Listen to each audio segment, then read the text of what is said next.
Life Audio. This is Empowering Homeschool Conversations. We want families to come here and gain insightful strategies that empower them to successfully teach diverse learners at home. Hosted by founder and CEO of SPED Homeschool, Peggy Ployer. Our goal is that these powerful weekly conversations will boost your confidence to cultivate the best at-home learning environment for your student. For more homeschool resources, go to spedhomeschool.com. You're listening to Empowering Homeschool Conversations with Peggy Ployer. We'll start the conversation with Peggy and her guests next. The best-selling illustrated Bible for kids and teens, the Action Bible, is now better than ever. The Action Bible Faith in Action Edition is an interactive Bible specifically created for kids and teens ages 7 to 15. The Faith in Action Edition is designed to engage young readers in God's Word through hundreds of vividly illustrated Bible stories in chronological order with activities and games. Readers will grow in God's Word by using QR codes, providing free access to over 2,000 devotionals, hundreds of prayers, character stories, teaching videos, maps, timelines, and much more. Additionally, the Action Bible Faith in Action Edition allows readers to explore the major themes of the Bible like courage, faith, hope, love, service, trust, and wisdom. Each theme provides practical advice on how to live out God's Word. The Action Bible Faith in Action Edition is the best interactive Bible you can purchase for your child or teen. Purchase your copy today at Sam's Club, Barnes & Noble, or Amazon. The love of God is immeasurable. It's unchanging.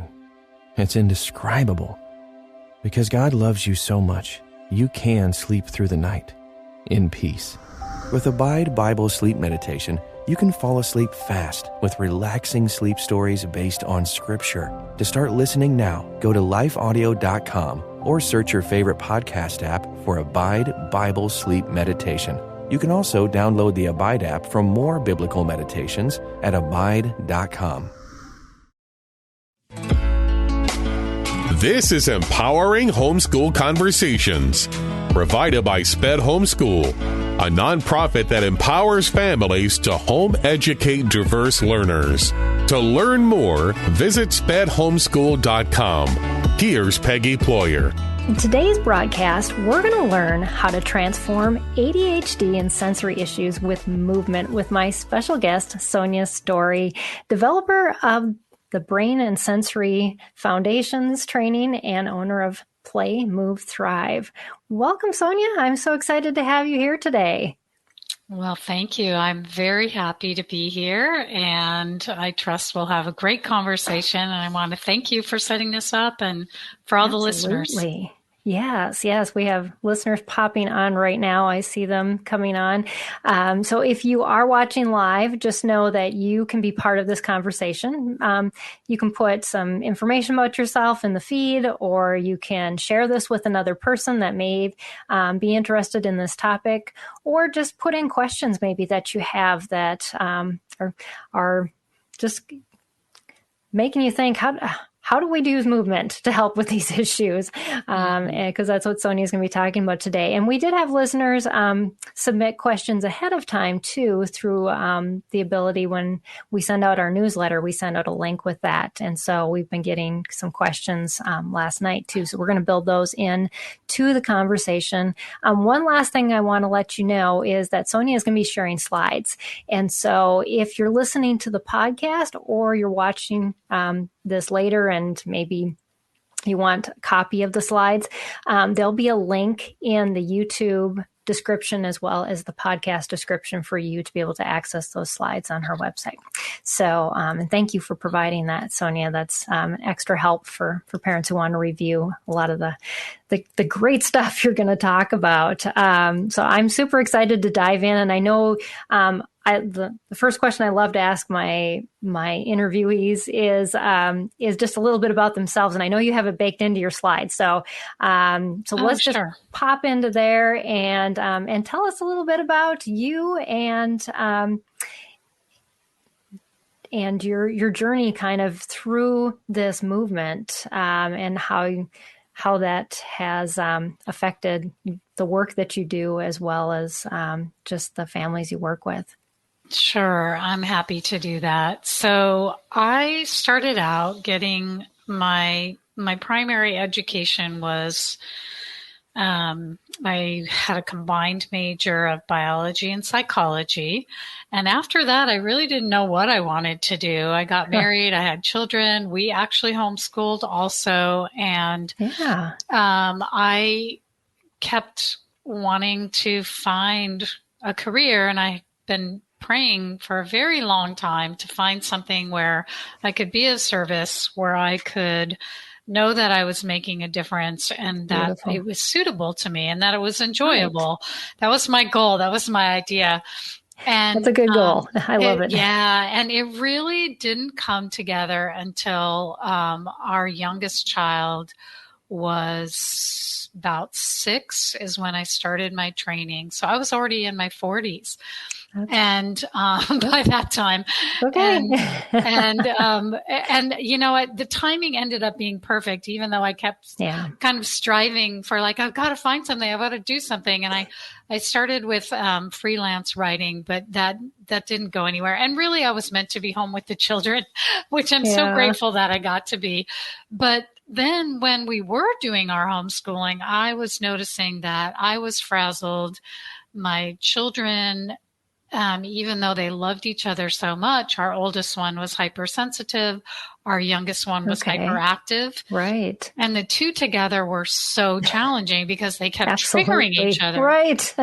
Oh my gosh. And it was just, I was in tears some days. And then there were times when I was yelling at them for yelling. Right. And then I knew I was so off track. Done there. Yeah. Just like, oh, I have to find something.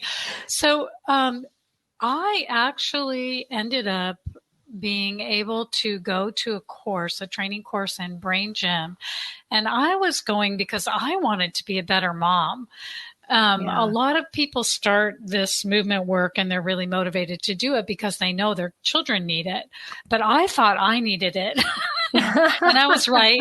I was right about that. But then as soon as I started learning, I knew that they could benefit also. And as a result of that training, I learned more about how important the infant movements are. And so then it was a very interesting time in our lives because we just made a big move. We had been living in Hawaii. We made a big move to the mainland. Mm-hmm. And my husband had sold his small home-based business, but he was still working as a consultant online for the people who bought it. And so we had some money and we had time because he was no longer crazy working 80 hours a week trying to, pay our bills. Run a business. Yep, exactly. One income family thing. So I got to go and do all these trainings. And so I really was able to develop a specialty. And I took over 50 courses specifically in neurodevelopmental movement, which we'll talk about what that is. Exactly. I'm super excited about that.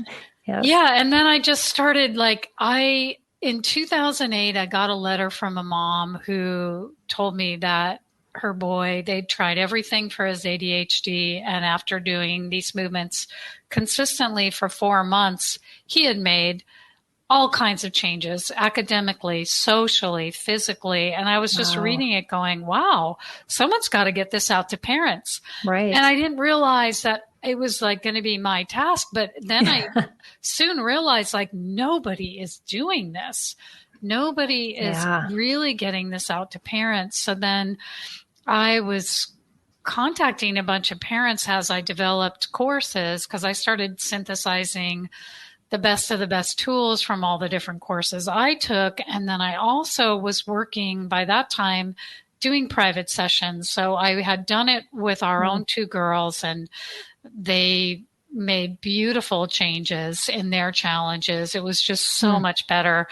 We were able to have harmony, which was super That's important. a great goal. Yes. It was the number one thing I wanted was family harmony. And I was able to finally go, wow, this is so much better. And it wasn't just them who improved. It was me also. I had some underlying neurosensory motor things that I didn't know I had. I had been compensating for them my entire life. Yep. Mm-hmm. And I had my own underlying low-grade anxiety. So even though I was functioning well, like from the outside, like I got good grades and I was responsible and I was doing my best to be a good mother, my nervous system was still really not settled. And of course, when you are raising your children, you can say one thing like, I'm here, you're okay. Like, for example, when they get hurt. But if inside you're all rattled, that's what they'll get all that underlying communication. Yep. Mm-hmm. So because I never felt safe inside, they never felt safe inside. And it was so that's a great perspective. Obvious to me when I started learning about how important these movements were to the nervous system. After a word from our sponsor, we'll dive back into this conversation. The best-selling illustrated Bible for kids and teens, the Action Bible, is now better than ever. The Action Bible Faith in Action Edition is an interactive Bible specifically created for kids and teens ages 7 to 15. The Faith in Action Edition is designed to engage young readers in God's Word through hundreds of vividly illustrated Bible stories in chronological order with activities and games. Readers will grow in God's Word by using QR codes, providing free access to over 2,000 devotionals, hundreds of prayers, character stories, teaching videos, maps, timelines, and much more. Additionally, the Action Bible Faith in Action Edition allows readers to explore the major themes of the Bible like courage, faith, hope, love, service, trust, and wisdom. Each theme provides practical advice on how to live out God's Word. The Action Bible Faith in Action Edition is the best interactive Bible you can purchase for your child or teen. Purchase your copy today at Sam's Club, Barnes & Noble, or Amazon. God kept calling my heart. Like, I just knew He was my safe place. I hope people don't walk away going, wow, you're really awesome. More than like, wow, Jesus is really interesting and He's really awesome. Everybody on this planet is dealing with some sort of what if. How does that one courageous decision affect the whole world? A ship in harbor is safe, but that's not what ships are built for. If you were encouraged by what you just heard, please search Trevor Talks on your favorite podcast platform or lifeaudio.com.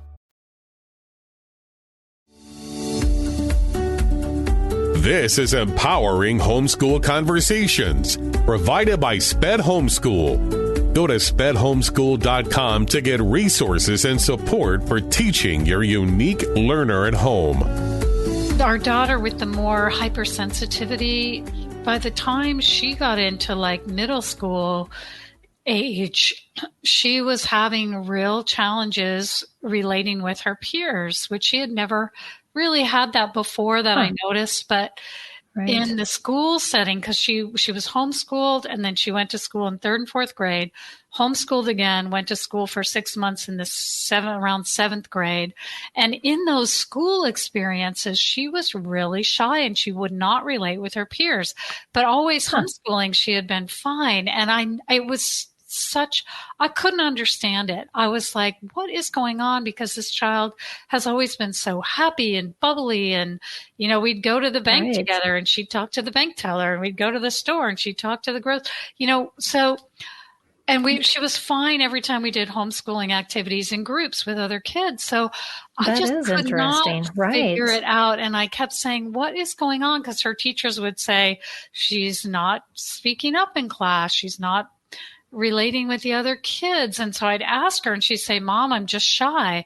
And I'd be like, but you're not shy. I don't get it. And there is actually a specific infant reflex, and she actually did have a traumatic birth, but it was left over from that time period where she was frozen in certain situations, which is a nervous system response. It's a very primitive one and it's not helpful.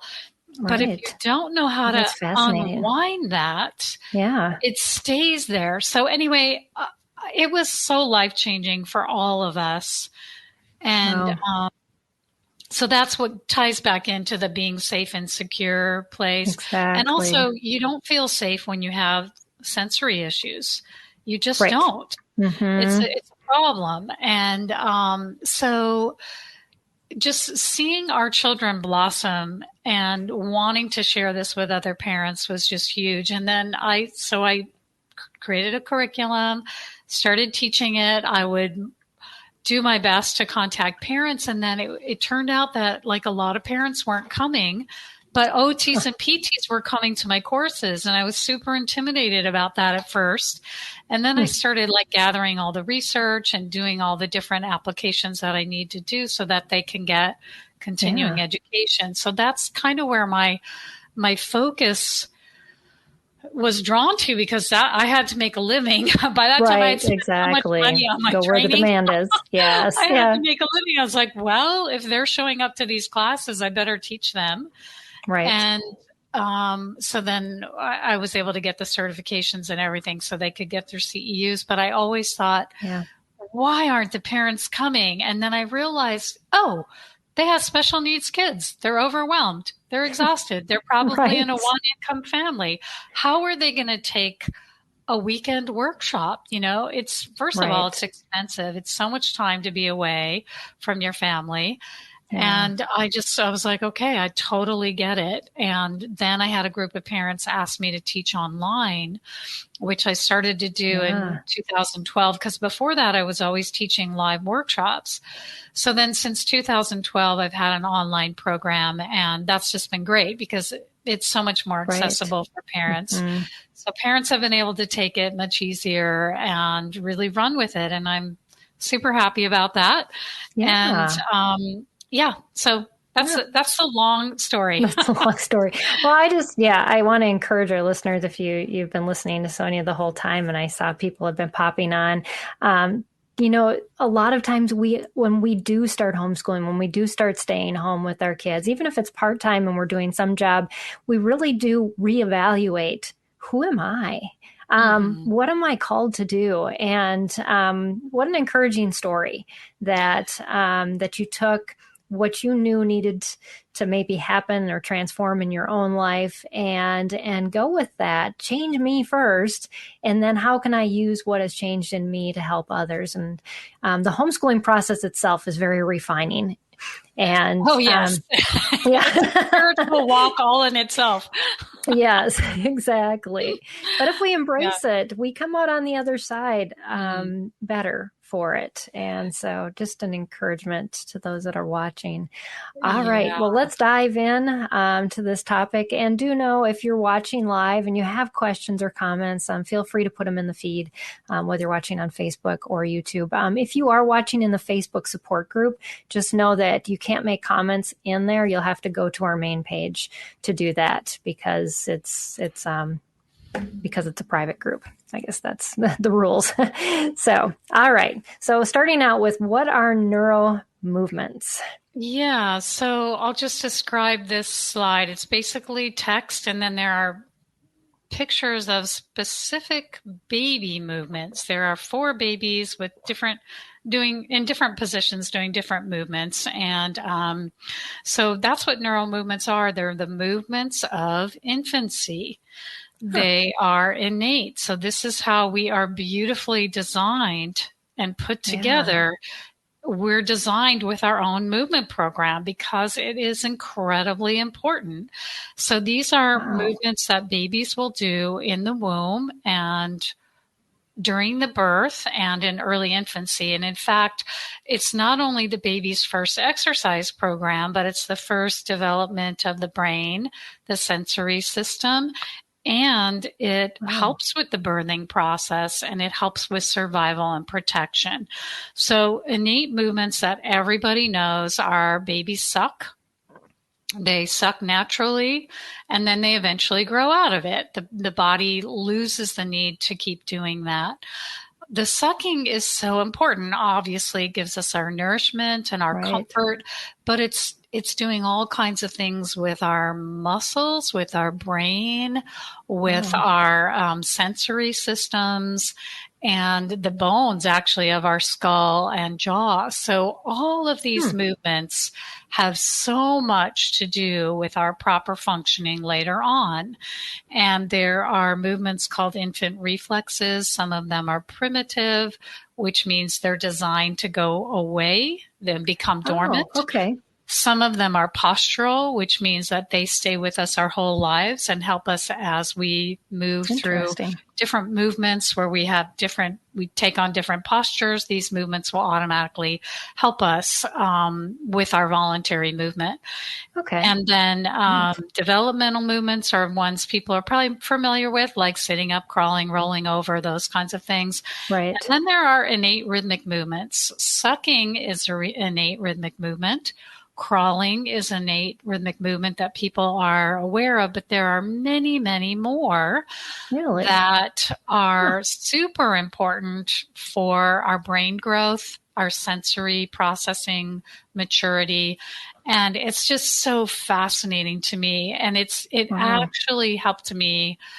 I've just been in awe learning these because we are so amazingly designed to automatically do these movements and have it be a way that we are set up for our future learning, our future social emotional growth, our brain growth, our sensory growth.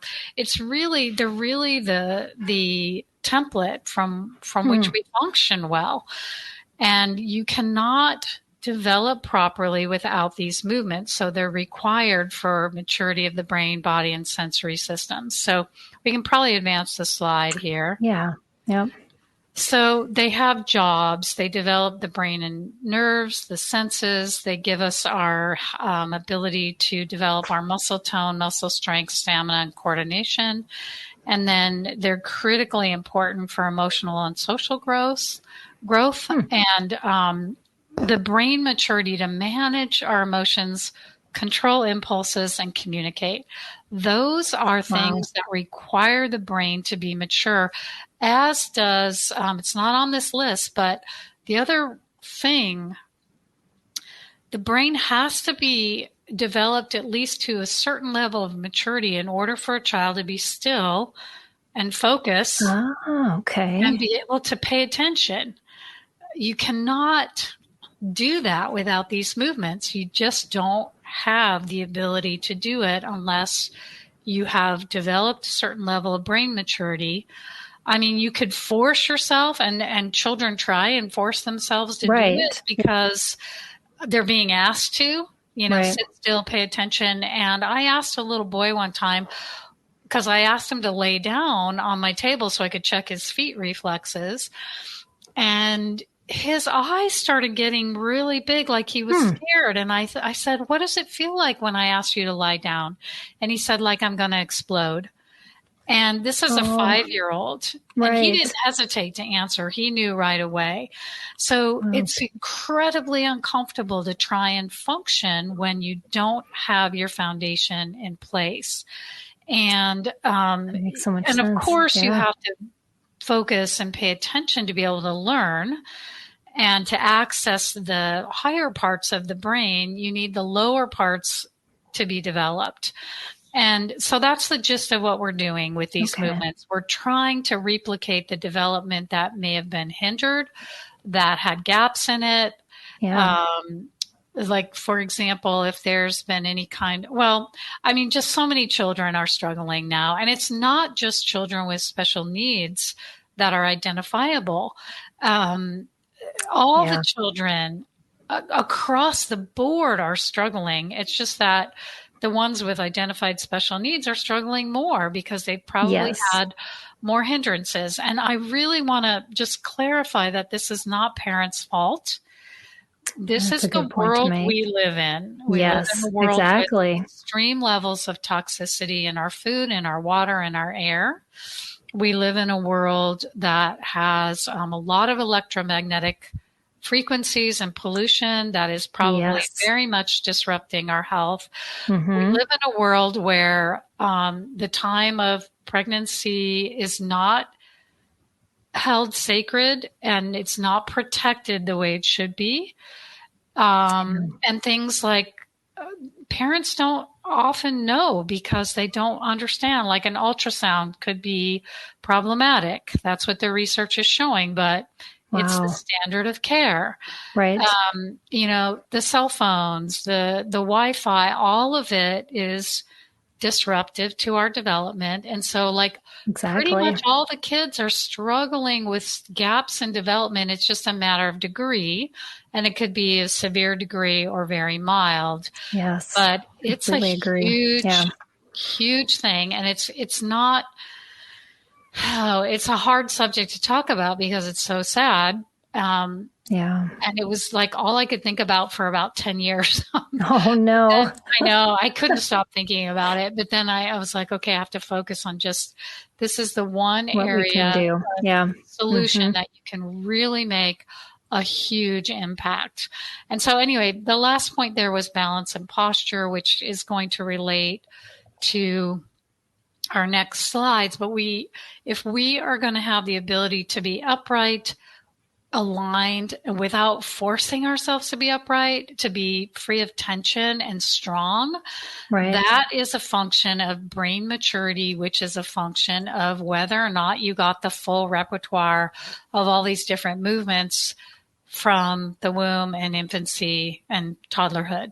So that's going to make more sense for the next slides, because what you're going to see is, I think I have it coming, right? Yep. Let me see.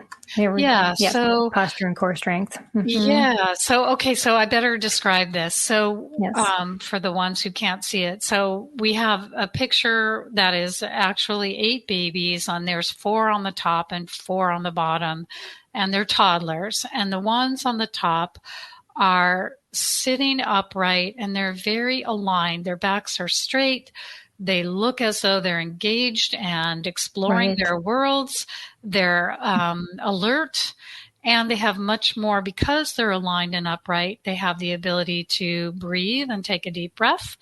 Their organs have the ability to grow and without being squished. But then the second panel of babies below that, these babies are slumped. They have an obvious kind of C curve in the back, and they are less able to function. So they don't have the core strength and alignment that they would. And so the whole point of this is that when you see a child who is having a trouble functioning, whether it's they appear lazy, or they appear defiant, or they appear to have behavior issues, or they appear to struggle with learning, or they're tired all the time, or they're whiny, or they have ADHD, or it's hard for them to keep things in their memory, like they're having trouble processing. You know that they're smart, but they can't quite get it out, even though you've seen their brilliance. And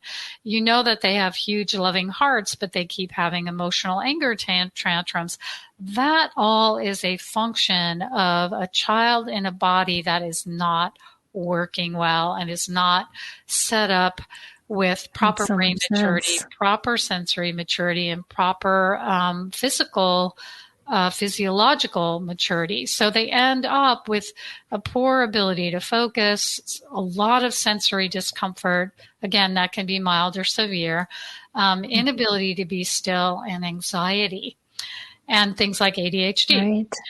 So we can advance. So that just shows all of these movements develop our ability to function well. But if we didn't get them, or we didn't fully get them, then there can be things like ADHD, ADD, sensory disorders, anxiety. There's even a situation where the body parts don't move independently. And so there's muscle tension, muscle weakness. And the reason why the body parts don't move independently is because that is a carryover from primitive reflexes that never went dormant like they should have. So the body is left in more of that raw, sort of vulnerable infant state. Not fully, but there are underlying neurological glitches. So, for example, one primitive reflex that everybody is probably familiar with is when you put a finger in a baby's hand, they'll grasp. Oh, yes. And they'll grasp onto it. Well, that's a wonderful reflex because it develops the muscles of the hand. It gets the message going from the hand to the brain to the hand, develops the sensory systems of the hand. And it's so important. We have so many nerve endings in our hands. But so the way it's supposed to work in healthy development is you're supposed to be able to do this movement over and over. It's there for a good purpose. And then you repeat it over and over. And then your brain goes, oh, I've had enough of that. Yeah. It's like with sucking. If you get enough sucking, you don't need it anymore. Yes. So then your brain goes, I have enough of that. I can move on to things like this. Right? Which are, and what I'm doing pinching. is touching like the fingers to the thumb independently instead of the whole hand grasping in one sort of lump. So you can move on to more refined movement. Yes, that fine motor kicks in and Yeah. So that's why I see all these body parts are connected with the original reflex, and you're supposed to be able to grow and mature beyond that state, even though at the time of infancy, it's super helpful. You need it. Right. And then it leads.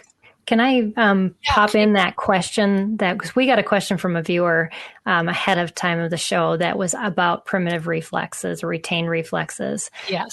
This might be a good spot to pop that in. She said, Stephanie asked, if your child seems to have a lot of retained reflexes, which ones do you start with? Which ones are at the bottom of the pyramid that supports all the others? Is there a bottom, or can you just kind of work on them sporadically? To my utter delight, when I first, so let me go back. So to my utter delight, I'll finish my sentence here. Many more parents nowadays know about the importance of these primitive reflexes. The word is getting out more and more. When I first started, there was so little awareness about this. There's much more now. However, I do not recommend starting a child on the primitive reflexes because we are designed in the beautiful way that we are to do rhythmic movements first. Okay. And that's where I start because they're incredibly calming. They're soothing. They're easy. Most children love them and will ask for more. And it gets the brain maturity and the sensory maturity going. And it also helps to integrate the very two most primitive reflexes, which are fear paralysis and Moro. And I have a little bit about Moro if we have time for those slides. But so I would recommend starting with the innate rhythmic movements. And that's why we teach that in my course. And so that's how I would do it. And then it's very dependent on your child. And we also teach that. I mean, it's ideally should be a very customized, very individually based approach. And you get that by watching how your child responds. If they respond well, you can do more and you can advance. If they're really in that place where they're super sensitive, if you start stimulating and integrating reflexes, it can make them more sensitive. It can make them more irritable. Okay. You have to have a little bit of training and a little bit of knowledge of like what to do if they're uncomfortable, how to back up to go earlier in the developmental sequence and go, wait a minute, we're just going to do less at the beginning and more easy stuff and then gradually build up. And then it can be joyful, which it should be. Absolutely. We always want to be teaching children that movement is joyful. It's meant to be joyful. Right. Human beings are meant to move. They are meant to have loving touch. They're meant to feel safe with touch, happy and safe with movement. And you have to build up because if you are left with this brain immaturity from infancy that never really got finished, Mm-hmm. which, by the way, one of my mentors is Harl Blomberg, who's a psychiatrist, and he said that is the main reason for symptoms like ADD and ADHD is that you didn't get enough of these infant movements. Yeah, he was absolutely convinced. He said, you do not need drugs for this condition. And he gave children movement as their medicine, and they healed beautifully and came out of their diagnoses. Wow. Now, he was also aware of the importance of nutrition. So that is a very important piece, and I'm not discounting that at all. And there are other things like maybe osteopathic work or chiropractic, and there are other ways to do that, and those are all valid. But the drugs can be very problematic. Because of their side effects. So, and they won't give you brain maturity. Like movement. So it's not solving the problem. You're just kind of covering it up and So that's a little bit why, and to get into really the nitty gritty and the nuts and bolts of how do you do it, in what order, there's no protocol that works for everyone, which is why I teach in my courses, like, let's get this going in the way that works for your child. And you have to have some knowledge about what to look for instead of just saying, okay, in a way you can take the curriculum and apply it just like you would, I got a math textbook. We're going to go through this and we're going to learn it. So in a way you can do that as a parent.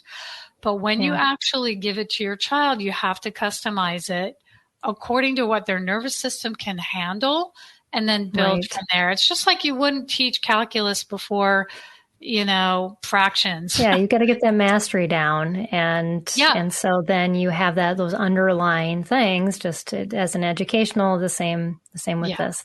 That's really good advice. Yeah. Awesome. And because otherwise you can very much overwhelm a child. Yeah. Especially if they're really sensitive. So anyway, so these are some of the things. We can move on to I think I've talked about everything on there anyway. Okay. Yep. Okay. So basically what we're doing in a nutshell is we're taking the movements that human beings are designed to do anyway, and we are using them to boost development, to mature the brain, body, and sensory system, and to get the development in there that may have been missed. And it's really a beautiful system because the brain recognizes these movements already, and it just takes it in like nutrients, like food, and it goes, I know what to do with that. And then you see these amazing transformations. Yes. So, and then obviously we know the brain can change, and movement is one of the quickest ways that it can change, but not just any movement. These are innate movements that we're doing. Most of them. I mean, we have some other specific sequences and things like that support the innate movements and also help take the stress out of goals. Because the thing is if a child did not get everything they needed in that infant period, it's stressful carrying that through the older you get because your body has to keep compensating. Your brain has to keep compensating. Mm-hmm. And so you end up with these stress patterns. And so we're just kind of unwinding those and getting the proper development in there. So question, then if you have had those stress patterns for a long time, is it harder then to switch it? Well, I started in my 40s, and I know people who are starting in their 60s and 70s. It can be harder, yes, because you've been compensating for a long time. Yeah. It can be harder, but at the same time, I might have gotten more in my foundation than a child who had, for example, a really traumatic birth or, a very stressful womb life or, some complication or illness or injury or some kind of trauma, or, they couldn't sleep. So they're completely exhausted. So that can, all those things can disrupt this system. And Okay. so it depends on what kind of foundation you got and then what you were exposed to after that. But they work for any age. And Oh. it can be more tricky for the older ones, but we have really good tools to help with that. That's awesome. Yeah. All right. So Okay, you got a story to share, huh? Yeah. So this young girl is 12, and that's her actual picture. A lot of times we use a different picture, but that's her actual picture. She was very proud of her progress, and rightly so. Her mom is a occupational therapy assistant, and this little girl had medically diagnosed ADHD. Her mom took the Brain and Sensory Foundations course and started applying first the rhythmic movements. And then the first thing that they noticed after doing 2 months of these innate rhythmic movements is that her anxiety levels dropped quite a bit. So she had been fearful of going anywhere in public without her mom. And then they ended up going to a restaurant, and she just went to the bathroom on her own. And this was, this was a a huge 12-year-old Yes. who was super anxious and highly anxious in public places. And I've heard this from a lot of parents, like really anxious children. Our second daughter was very anxious too. I had to go with her for her sleep routine. It was so hard because she was so anxious. I had my own, there were different levels of depletion that I had in my body because I had an issue with, I was actually drinking a lot of soy milk, and I didn't realize how bad that was for me. But anyway, so I was depleted in my minerals, and so I was exhausted, but she was exhausted because she wasn't sleeping properly because she was always on edge and anxious about going to sleep. So I would try to put her, down to sleep, but she was like, no, you can't leave. Don't leave. Don't leave. So it was exhausting. And then my husband's like, well, what about me? So it was just like, it's so hard. I understand how hard it is. Right. And anyway, so a lot of parents tell me that their children have trouble sleeping. Right. And we got a question from one of our viewers about that too. It is so good for helping with that, because what it really does as you move through piece by piece is you gradually get the nervous system to let go of the fight or flight response. Okay. Because when you're a baby, that fight or flight response is really needs to be there. That's your survival. That's your, you have to be able to startle and call your mother, come and help me or whatever. And so, but if you don't mature your brain beyond that, it's there. It's constantly there underlying. And so it makes you more hypersensitive as you go along because you've got adrenaline and cortisol. It's not good. And so what the movements do is they teach the brain and the body, we're safe, we can move on, we're more mature, we can let this go. Okay. And then you start functioning so much better. Right. So then basically this little girl, she had an IEP and she had been in speech therapy since she was 3. When was this? In 6 months, she was able to start getting all A's and B's on her report card. And she was dismissed from speech therapy. She'd been in it since she was 3. Wow. And this was they did 1 to 15 minutes a day, 3 to 5 times a week. And I love this one because her mom, documented how much that they did. Which now this is not a huge commitment. It does take, I'm not going to lie, for some kids, it takes more, especially if they have more severe, developmental delays. And it takes time for the parents to learn it. The parents ideally will be doing the movements also, as will all the family members, if possible, because it's helpful for everyone. Exactly. And then you're not trying to get one child to do it to sort of fix them. We kind of shy away from that. Yes, we're not shy away from that thinking, even though, as a parent, you just so much want to help your kids, but then you can push too much. And that's what I did. That's the mistake I made. But if everybody does it together, it can be really joyful. Mm-hmm. It can be just not a big deal. It's like, yeah, we're going to do our movements now because we know they're good for us. And just like brushing our teeth is good for us. So that's how I recommend kind of putting that into action. Right. But as the parent, it takes some time for you to learn. But you know what? It's so fun and it makes so much sense and it works. And it's so much fun. I'm just so excited for anyone who takes this on because I know you're going to get results if you do it. That's and super. It's not because I came up with sort of this thing. It's because we're innately designed for these movements to work. Yeah. So that's what I love about them.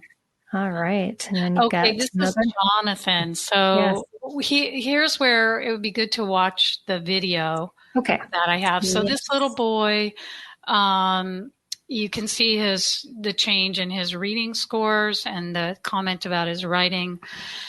I will just say now this was probably like 13 years ago. I trained this man who you'll see in the video. His name is Stephen Kane.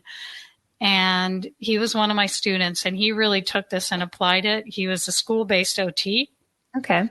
So he in his public school, he did not have a lot of parent involvement. So these are results with one session a week. That was 30 minutes, which I recommend kids get it on a daily or every other day basis. Right. Once a week is not ideal, but you can still see huge changes. And the video will show you the difference. This shows sort of the academic difference, but the video is going to show you the difference in his body. And what you should do when you're watching it is look at the difference in Jonathan's core strength and ability to do this certain pose that you'll see, standardized reading. And then by the end of that school year, in the fourth quarter, they went up to 93%. Wow. Yeah. Yeah, it's amazing. We don't think so much about exercise. We just think, well, what more can we pour into that child's brain to get them to get there? And yet it's so much more basic and than that. Yeah, see, that's the model. And you know what? That model makes sense if children have their foundation. Right. And most children used to have their foundation. There weren't so many disturbances and disruptions. And so it was just sort of like a given, but it's not a given anymore. Unfortunately, so many children are struggling. And when they do have these sensory processing disorders, that is definitely linked to anxiety. Yeah. And so there's a lot of research about that. It's linked to emotional dysregulation, anxiety, and social impairments. Yeah. And so I just want parents to know that this is also all supported by evidence. I have so much more, and you can go on my website to the research tab at Move, Play, Thrive. Okay. It's actually Move, Play, Thrive, moveplaythrive.com. Yeah. And you just go to the research link and you'll see more. Okay. Awesome. Yeah. Here's another little boy. You can see he's got a picture of this little boy who is vacuuming. And this is a situation where this boy was 7 years old. He had extreme sensory sensitivity. This is a OT who sent this to me. And he screamed and cried about going into public restrooms because of the hand dryers. Oh, wow. And he would run out when the hand dryers came on. He wouldn't let a barber go near him with the buzz cutters. Oh, yeah. And he couldn't even do just like a mini, clean the back of his neck. And he would run away and when anyone at his house vacuumed. So this is hard. This is extremely uncomfortable for this boy. And they started doing the innate rhythmic movements, and they started integrating some reflexes. And within a month, he was able to tolerate the buzz cutter and some of the less forceful hand dryers. But then he was still afraid of the vacuum cleaner.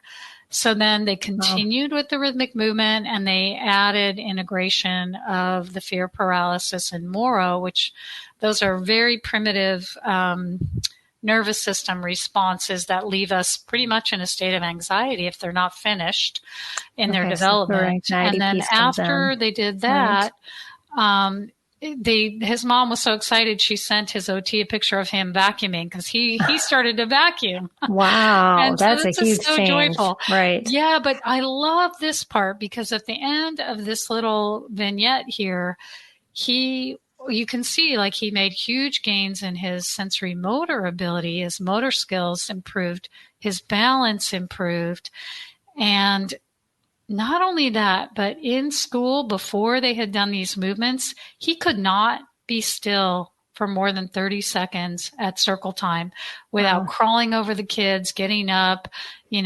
throwing things. Now he can meaningfully participate in group activities for 30 to 40 minutes. Wow. So truly, when kids aren't paying attention, when they're not focusing, when they're not being still, they cannot. It is so hard for them. They physiologically cannot do it until they get the means to actually be able to do that physiologically. Right. Yep. So we got 15 minutes left. Okay. So I want you to focus on what's most important sure. to our parents. Well, here's a good study that I wanted to bring out because if you it's a research study that came out in Human Movement Science in 2010, and it shows that when you measure the motor skills in infancy and early childhood, if they're poor, it is much more likely that child will grow up to have anxious or depressive symptomology between the ages of 6 to 12 years. So interesting. That's really telling, and move on. But I just, it's really important. Here's another boy who was really anxious. He would not let his mom out of the room. He could, especially at night, to go to sleep. And he just made huge changes, was able to separate from his mom. Interestingly enough, he had balance challenges also, just like the other little boy.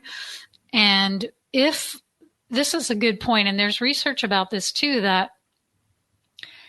and you can just see the progress here. Let's see. So he was also fatigued when writing. He could then learn to write without getting the fatigue, and he actually had his teachers say he now has nice handwriting. Right. He had That's really quite the improvement. Yeah. So, but the thing that I go ahead and move on, I think I put, okay, so there's some key points there, but just so people know, there is research that shows if a child or an adult has problems with their balance, they are much more likely to have anxiety. Or really? Yes, the two go hand in hand often. That's not the only reason you might have anxiety, but it makes sense, right? Because if you're not balanced physically, right, exactly, you're not going to everything's feel safe. Not safe, exactly. Yeah, but the even better part is when you help children with their motor skills so that they can balance, they get less anxious by far, and their self-esteem goes up. So I'm just trusting that makes sense to everyone. Yes. It made sense to me when I saw that research.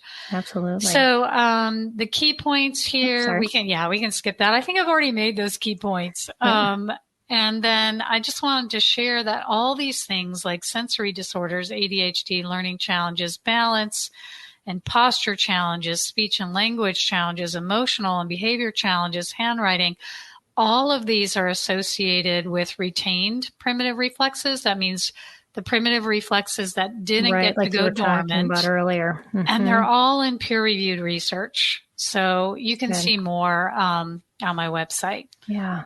Yeah. And then the interesting thing is, too, going back to these rhythmic movements, because they're another category of infant movements, is if there are speech and language disorders or developmental coordination disorders, ADHD or dyslexia, that's all associated with atypical rhythm or rhythmic impairment.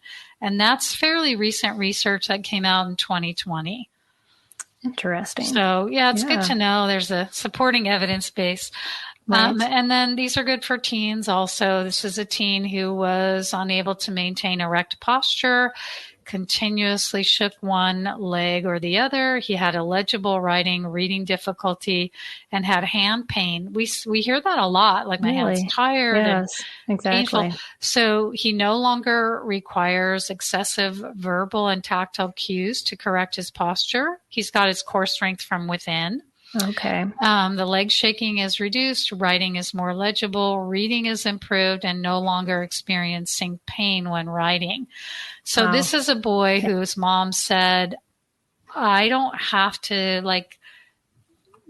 force him or cajole him to do his movements. He knows that they're good for him, and he's doing them because he finds a benefit to them. Yeah, absolutely. So I've already talked about this, so we can skip that one. It'll just be reading. And then this one, I've already talked about this too in a way. Yeah, the moral reflex. Yeah, this is a picture of the startle reflex, and you can see that baby has a face where it looks distressed. And this is a physiological response that we have as an infant, again, to alert the caregiver. But it results in increased heart rate, increased breathing rate, sweating, secretion of adrenaline and cortisol. So that's what I mean by we're innately designed to have that fight or flight response in infancy, but you really have to, or hopefully you will be able to do something about that if it did not go dormant. Right. And this is a child who's often hypersensitive, hyperactive, inattentive, and anxious. Okay. And sometimes over-controlling because they don't feel safe. Oh, yes. Yeah. That's kind of the quiet way to handle that. Yeah. So, and then it's just a key to mature sensory processing. So, you know what? Let me just look. I just want to, there's a mom in here who's asking about her 5-year-old, 8-month girl who has a challenge with needing to touch something as she's going to sleep. Right. And she wants to touch her mom's breast, which is, so obviously that's not going to be sustainable or workable, and, but that need to hold, to maybe mouth something. So the hands and the mouth are connected in infancy. That's why when you see an infant nursing, they're going to be moving their hands too, and sometimes the feet also.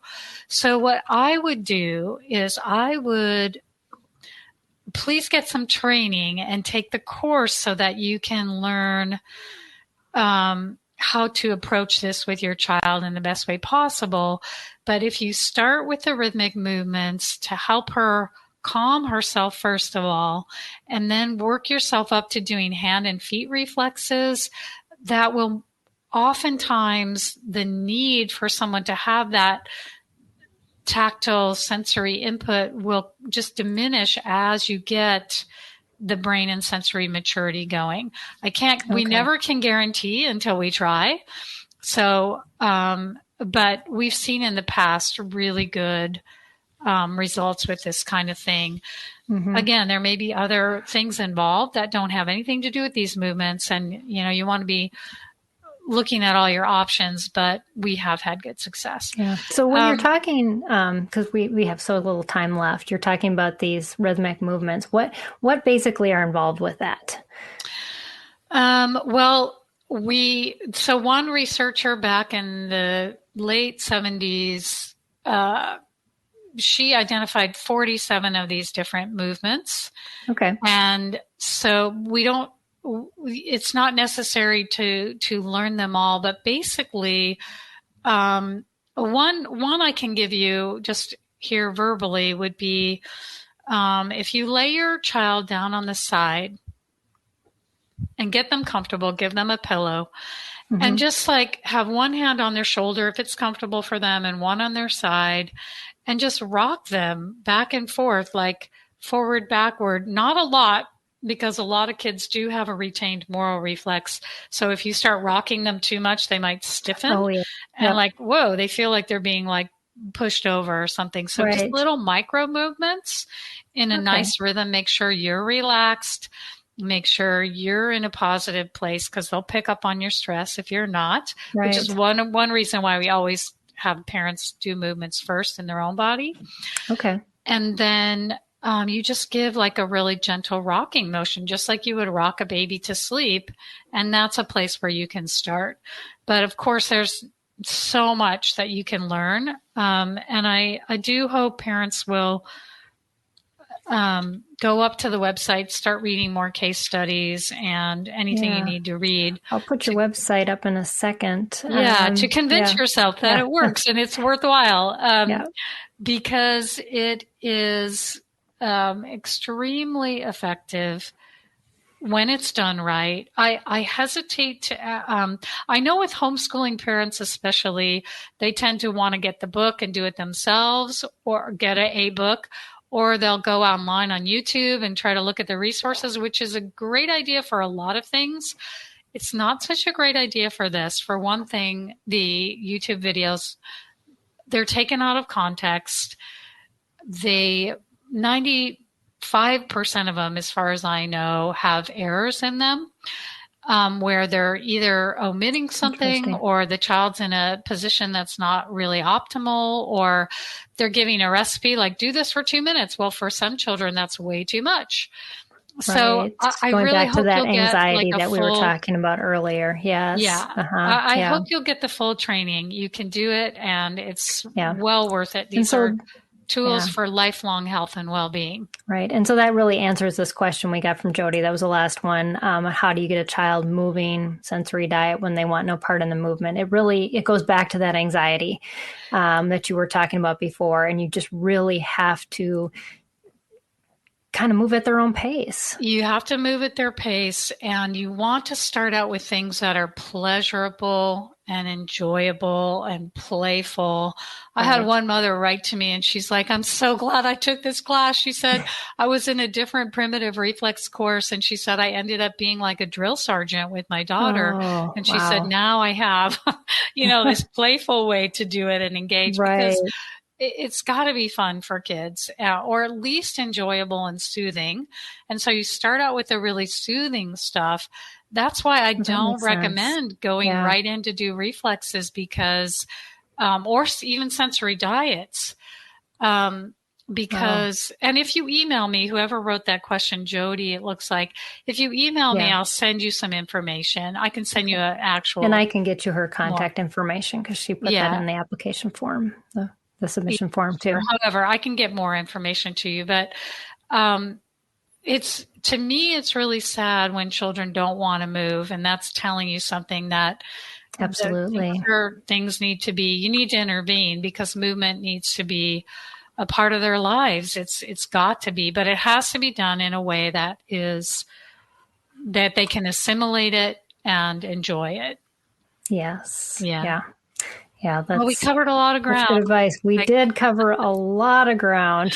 Yes, I'm trying frantically to figure out what our broadcast is next week, and it's not coming up on my list. Right up there it is. Oh, okay. I see. So I just want to be able to share with everyone what that is. But this has been such great content, and I love that you're coming from the point of that. Yes, we have to be very observant, and it is a customized way to handle this, but it is a solution to get down to the bottom of what's really going on, versus then let's just put the fix on it, like the drugs, or, just adding in quick brain breaks, or, all of these things that, that we've heard over the years, and yet people still seem to be struggling. And so now it just makes a lot more sense, hearing why, these things don't last long term, is because we're not getting to the bottom of what's really going on and really fixing it, so that our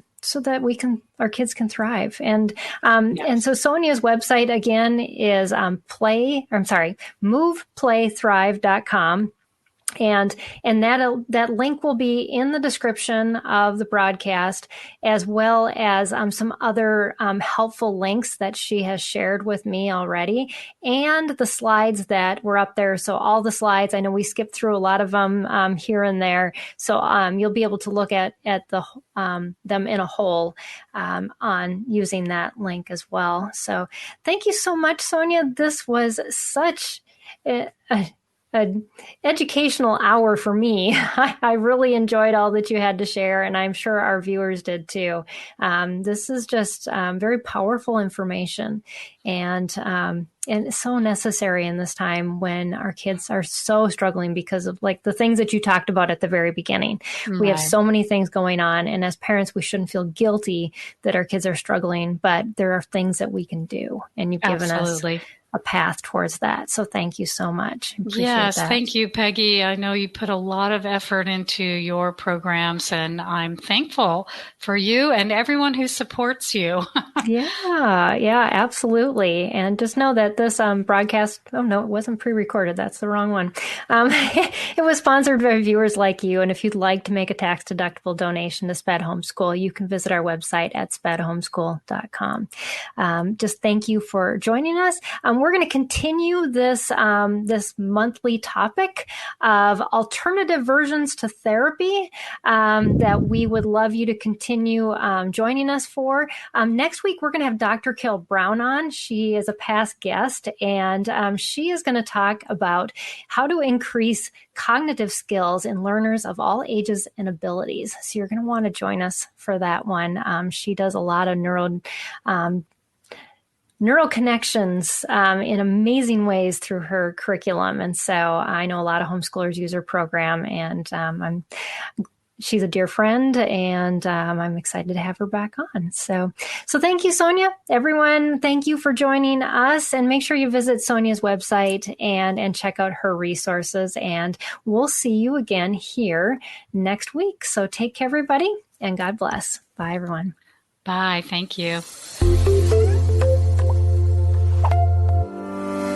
I want to take just a second to thank the team at Life Audio for their partnership with us on this podcast.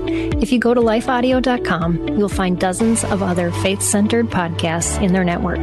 They've got shows about prayer, Bible study, parenting, and more. This has been Empowering Homeschool Conversations with Peggy Ployer. Have you ever attempted to read the entire Bible? Did you do it, or did you only make it part way? I'm John Stange, and I host a podcast that will make it possible for you to make it through the entire Bible, one chapter at a time. I've been hosting the Chapter a Day audio Bible podcast since 2015, and every single day of the week, I read one chapter of Scripture, then follow that up with a time of prayer. And if you're looking for daily insights and inspiration directly from God's Word, I hope you'll give the Chapter a Day audio Bible a listen. You can find it at lifeaudio.com or on your favorite podcasting app.